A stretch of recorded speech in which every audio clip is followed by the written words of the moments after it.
from his friend, Benjamin Bradlee.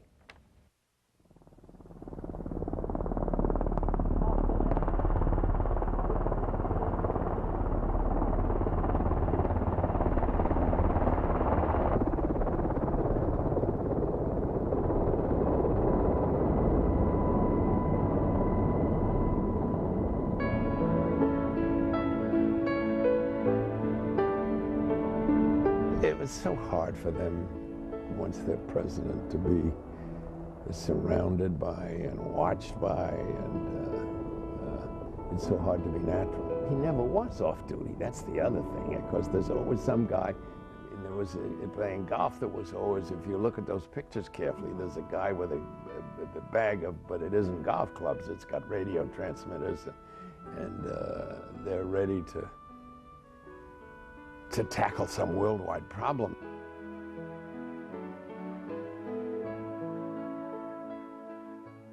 He was an exuberant man, and he didn't get much chance to show it. I mean, he didn't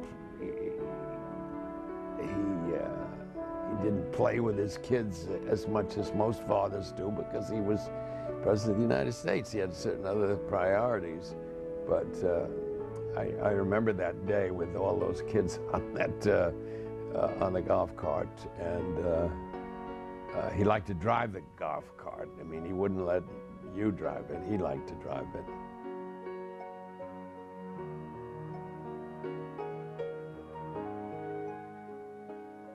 Well, I didn't meet him until 58. And then he bought a house right next door to mine in Georgetown on N Street. And the friendship started, and as he said, it's hard to make friends in the White House. You go in the White House with the friends you've got. There weren't many people that he didn't like, so that he counted on having a good time at lunch or dinner. I covered him for Newsweek magazine.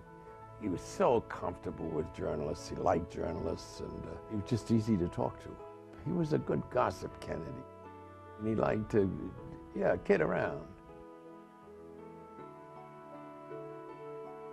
In private, I called him Jack, but it was almost, hey, you. I mean, to avoid the issue, I didn't want to call him Mr. President all the time.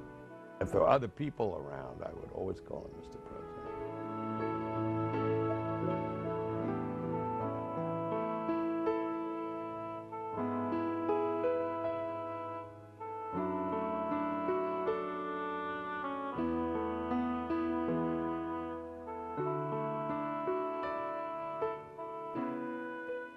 I always thought he was he had a split personality. There was part of him that was still as Irish as Paddy's pig, and he liked all those people from in and around Boston, and yet he loved the intellectuals and the scholars.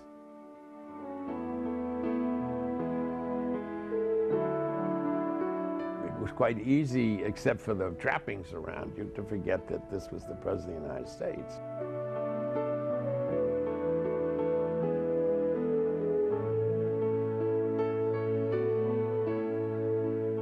He was the most natural of all athletes.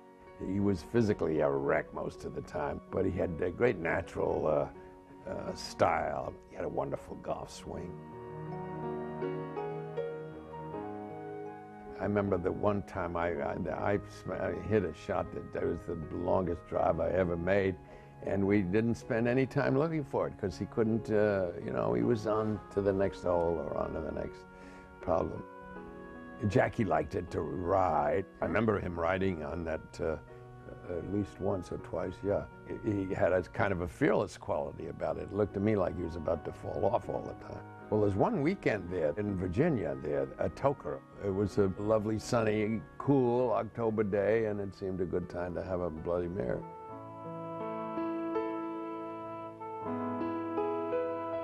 I think also what was on his mind was that he was going down to Texas. He was looking forward to that. He and Lyndon Johnson didn't get along all that well, but they were interested in each other. And I think Kennedy was wondering whether it was going to be fun or an ordeal.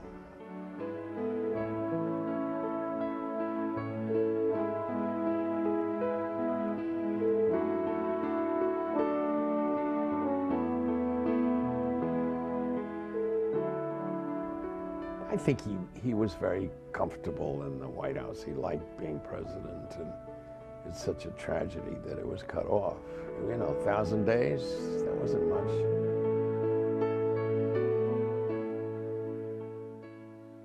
John Kennedy had a Walter Mitty streak in him, as wide as his smile.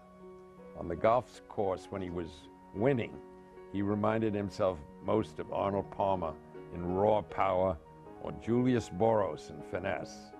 When he was losing, he was the old warrior at the end of a brilliant career, asking only that his faithful caddy point him in the right direction and let instinct take over. Yeah, that's what he was like, he certainly was.